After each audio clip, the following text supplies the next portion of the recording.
Hello दोस्तों। जैसा कि कल हमने पढ़ा था हिंदी साहित्य का इतिहास और उनके ग्रंथ। तो एक क्लास मेरी हो चुकी है पहले। अगर आप लोगों ने नहीं देखी है तो प्लीज़ उसको जाकर देखिएगा। बहुत ही इम्पोर्टेंट टॉपिक है। यहाँ से क्वेश्चन आपसे पूछे जाते हैं और हमेशा पूछे जाते रहे हैं। मैं आपको बीच बीच में बताऊँगी कि कौन सा क्वेश्चन यहाँ से बहुत इम्पोर्टेंट है। उसको आप ज़रूर ही अपने नोट्स में लिखिएगा। अगर आपने नोट्स नहीं बनाए हैं अभी तक हिंदी साहित्य के, तो आप मेरी वीडियो से नोट्स भी अपने रेडी कर सकते हैं, जो कि आपके एक शॉर्ट नोट्स की तरह आपका काम करेंगे। तुम किस बारे में बात कर रहे हो? कुछ नहीं बॉस। तो चलिए हम स्टार्ट करते हैं फल ले आना, ठीक है? और आप एंड तक बने रहिएगा मेरी वीडियो में। मैं आपको बहुत ही ज़्यादा इम्पोर्टेंट क्वेश्चन करवाने वाली हूँ यहाँ पे। आचार्य हजारी प्रसाद द्विवेदी का ग्रंथ है हिंदी साहित्य की भूमिका 1940, हिंदी साहित्य का उद्भव और विकास 1952 और हिंदी साहित्य का आदिकाल 1953। इनके 3 ग्रंथ हैं हिंदी साहित्य से रिलेटेड। तो हम कैसे याद रखेंगे कि जो हजारी प्रसाद द्विवेदी हैं वो क्या करते हैं, सबसे पहले भूमिका बनाते हैं। हाँ, आप भी किसी काम को करने की पहले भूमिका बनाते हो कि हमें वो काम कैसे करना है, फिर उसका क्या करते हैं हम विकास करते हैं। ठीक है, उद्भव और विकास करते हैं। फिर हमको पुरानी घटनाएं याद आती हैं। आदिकाल का मतलब है कि जो पहले हो चुका है ना, आदिकाल में पहले की घटनाएं तो वो हमें याद आती हैं। तो आदिकाल यानी आदि मानव के ज़माने की घटनाएं। तो कैसे याद रखेंगे कि हजारी प्रसाद द्विवेदी सबसे पहले भूमिका लिखते हैं, फिर वो उसका विकास करते हैं, फिर आदिकाल की वो बातें करते हैं। तो 40, 52, 52 आपको याद रह जाएगा। अगले हैं ब्रज रत्न दास। इनका इतिहास जो ग्रंथ है वो है खड़ी बोली हिंदी साहित्य का इतिहास 1941 में। तो ब्रज में जब आप जाते हैं, ब्रज ब्रज का मतलब है कि वृंदावन जिस एरिया में पड़ता है वहाँ की भाषा ब्रज है। जब आप ब्रज में जाते हैं तो आपको अपनी खड़ी बोली याद आती है, क्योंकि वहाँ की भाषा ब्रज है तो आपको अपनी खड़ी बोली याद आती है। ऐसे आप इसको याद रख सकते हैं। बाबू गुलाब राय, इनका है हिंदी साहित्य का सुबोध इतिहास। बाबू गुलाब राय का क्या है, सुबोध इतिहास। अब आप इसको कैसे याद रखेंगे कि सुबोध अपनी गर्लफ्रेंड को 52 गुलाब देता है। सुबोध अपनी गर्लफ्रेंड को 52 गुलाब देता है और क्या बुलाता है उसको, बाबू। आजकल के लड़के तो वैसे भी बाबू ही बुलाते हैं ना अपनी गर्लफ्रेंड को। तो सुबोध बाबू को गुलाब देता है। कितने गुलाब देता है, 52 गुलाब देता है। अगला ग्रंथ है नागरी प्रचारणी सभा द्वारा हिंदी साहित्य का बृहद इतिहास। तो आप कैसे याद रखेंगे कि सभा सभा जो लगती है वो बृहद रूप में लगती है। छोटे रूप में तो सभा लगती नहीं है, जब सभाएं होती है तो बृहद रूप में होती हैं। और उसमें सभा में कितने लोग उपस्थित हुए, 53 लोग उपस्थित हुए सभा में, तो इसलिए वो बृहद कहलाई। तो हिंदी साहित्य का बृहद इतिहास 1953 में, जो कि नागरी प्रचारणी सभा द्वारा निकाला गया। प्रोफेसर नामवर सिंह का है इतिहास और आलोचना 1956 में। अब जिसका सीना 56 इंच का होगा उसकी आलोचना होगी, उसके नाम की आलोचना जरूर होगी। 56 इंच का सीना होगा तो उसके नाम की क्या होगी, आलोचना होगी। याद रखने के लिए मैं आपको बहुत ही मज़ेदार ट्रिक के साथ लेके चल रही हूँ। आप बने रहिएगा मेरे साथ और मेरी वीडियो को आप देखेंगे ना फ्रेंड्स, तो आपको सारे के सारे ग्रंथ जो हैं मैं यहीं पे याद करवा दूँगी, क्योंकि मैं ऐसे ही आपको एक एक ग्रंथ को बिल्कुल रिलेट करके याद करवाने की पूरी कोशिश करूँगी। विश्वनाथ प्रसाद मिश्र का है हिंदी साहित्य का अतीत 1959 में। अब आप इसको कैसे याद रख सकते हैं कि विश्व का अतीत है, जो हमारा विश्व है उसका एक कोई तो अतीत होगा ना, कि विश्व कैसे बना, कैसे क्या हुआ, तो उसका अतीत है। तो विश्व का क्या है, अतीत है। और कितने साल पुराना है, तो 1959 साल पुराना है। अगर आप 59 भी याद रखेंगे तो भी चलेगा, क्योंकि जो भी ग्रंथ लिखे गए हैं वो 1900 के बाद के ही हैं। नलिन बिलोचन शर्मा का है साहित्य का इतिहास दर्शन। तो अब आप देखिए कि बिलोचन बिलोचन शब्द को जब आप पकड़ेंगे तो बी हटा देंगे तो लोचन बचेगा। तो लोचन मीन्स होता है आँखें। तो लोचन, दर्शन किससे करते हैं हम, आँखों से करते हैं। तो लोचन मीन्स क्या हो गया, आँखें, और आँखों से क्या करते हैं, दर्शन। अब इसका सन कैसे याद रखेंगे आप, तो जब आप 60 साल के होंगे या कोई 60 साल का है जैसे, तो उसको आँखों से दिखाई नहीं देते ना, दर्शन नहीं कर सकता है वो आँखों से, उसको कम दिखाई देने लगता है। तो कितनी एज में कम दिखाई देने लगा है भाई, 60 साल में। नामवर सिंह का अगला ग्रंथ है आधुनिक साहित्य की प्रवृत्तियाँ। आधुनिक साहित्य की प्रवृत्तियाँ 1962 में। तो नाम जिसका होगा उसकी प्रवृत्ति भी बहुत अधिक होती है। कोई आईएएस अधिकारी आज मोदी जी को कौन नहीं जानता, तो क्यों जानते हैं? क्योंकि उनकी प्रवृत्तियाँ बहुत अच्छी-अच्छी हैं, वो काम बहुत अच्छे-अच्छे करते हैं, उनकी प्रवृत्तियाँ अच्छी हैं, उनकी विशेषताएँ अच्छी हैं, इसलिए तो नाम की क्या होती हैं? विशेषताएँ। जिसका नाम होता है उसकी प्रवृत्तियाँ होती हैं, प्रवृत्तियाँ मतलब विशेषताएँ। तो 1962 में धीरेन्द्र वर्मा और ब्रजेश्वर वर्मा, इनका ग्रंथ है हिंदी साहित्य, जिसका इनने संपादन किया है। राइटर नहीं है ये, इसके संपादक हैं। तो संपादन किसका किया है? धीरेन्द्र वर्मा और ब्रजेश्वर वर्मा ने हिंदी साहित्य का 3 भागों में 1959, 1962 और 1969 में। गणपति चंद्र गुप्त का है हिंदी साहित्य का वैज्ञानिक इतिहास। तो भाई जो हमारे गणपति भगवान हैं, गणपति जी हैं, वो क्या हैं? एक वैज्ञानिक हैं। अब आपको याद रखने के लिए मैं इसकी एक मज़ेदार ट्रिक बताती हूँ। जब भोलेनाथ जी ने गणपति से बोला, दोनों भाइयों से, कार्तिक और गणपति जी से, कि जाओ परिक्रमा कर कर आओ, तो उनने किसकी परिक्रमा की थी? सब जानते हैं ना कि माता पिता की परिक्रमा की थी। तो क्यों की थी? क्योंकि वो वैज्ञानिक थे, उन्हें पता था कि सृष्टि के रचयिता तो ये खुद ही बैठे हुए हैं। तो कैसे याद रखेंगे कि गणपति जी ने, वो वैज्ञानिक थे, वो समझ गए थे कि भाई माता पिता ही मेरी सारी सृष्टि के रचयिता हैं, तो उन्होंने उसी की परिक्रमा कर ली थी। तो ऐसे हम याद रखेंगे कि गणपति जी का क्या है? वैज्ञानिक इतिहास है 1965 में। शंभुनाथ सिंह का है हिंदी काव्य की सामाजिक भूमिका। तो सामाजिक भूमिका कौन लिखेगा भाई?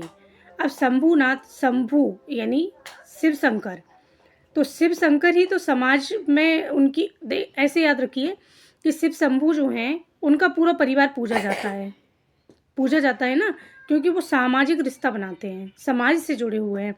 हमारे समाज में भी रिश्ते चलते हैं, दादी नानी, फिर है ना पूरा परिवार, मम्मी पापा, फिर उनके बेटे बहू, ऐसे।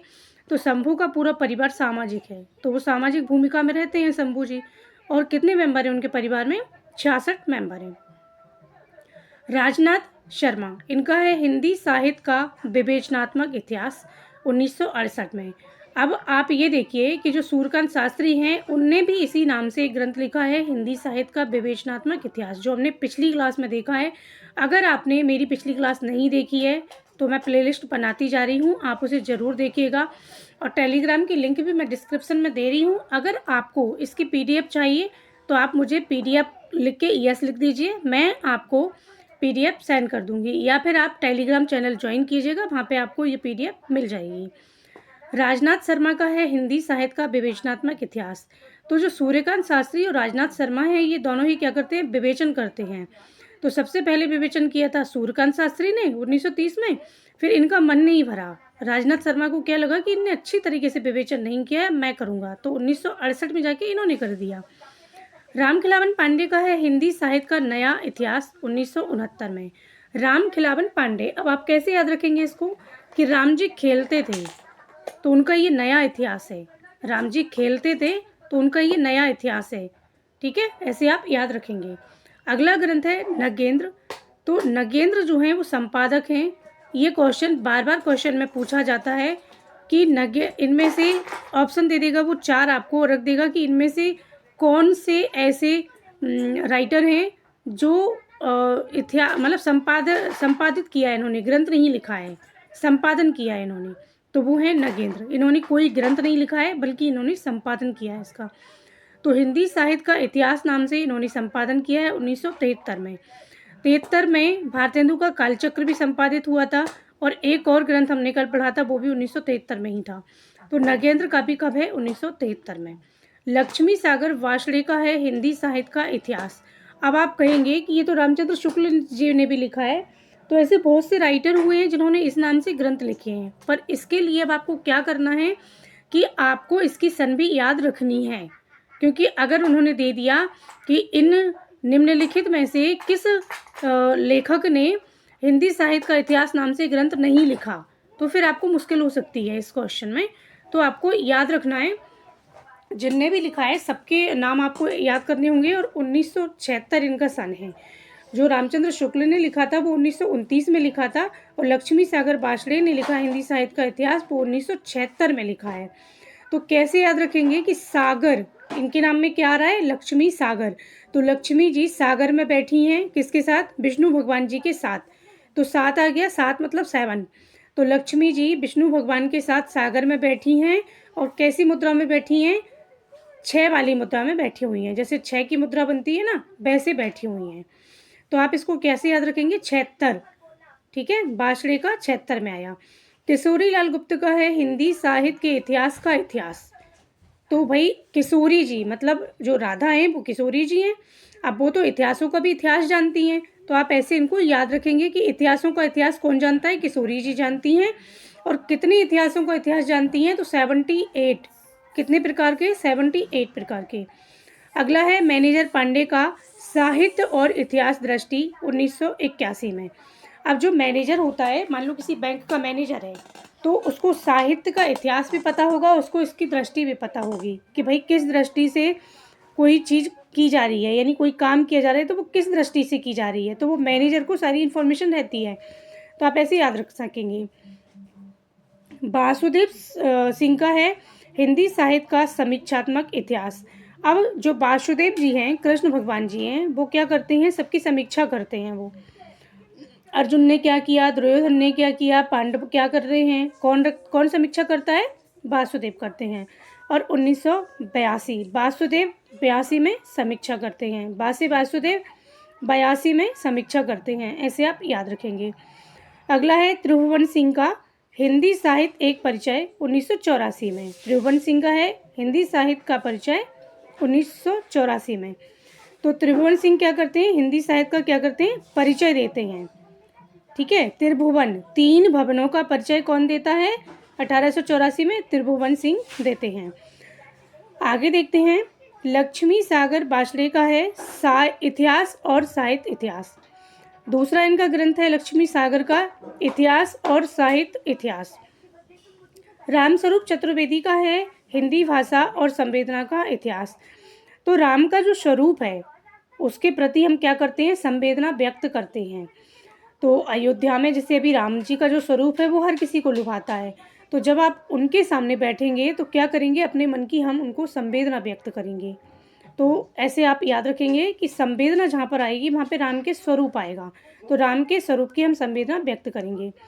विश्वनाथ त्रिपाठी का है हिंदी साहित्य का संक्षिप्त इतिहास। तो अभी हमने एक पढ़ा था विश्वनाथ का, वो क्या था? विश्वनाथ का क्या था? हमने एक ऊपर एक ग्रंथ पढ़ा हुआ है कि हिंदी साहित्य का अतीत। तो अतीत विश्व का क्या होता है? अतीत होता है। अब हम क्या पढ़ रहे हैं इनका कि हिंदी साहित्य का संक्षिप्त इतिहास। तो जो अतीत है अब वो विश्व का वो संक्षिप्त हो गया है।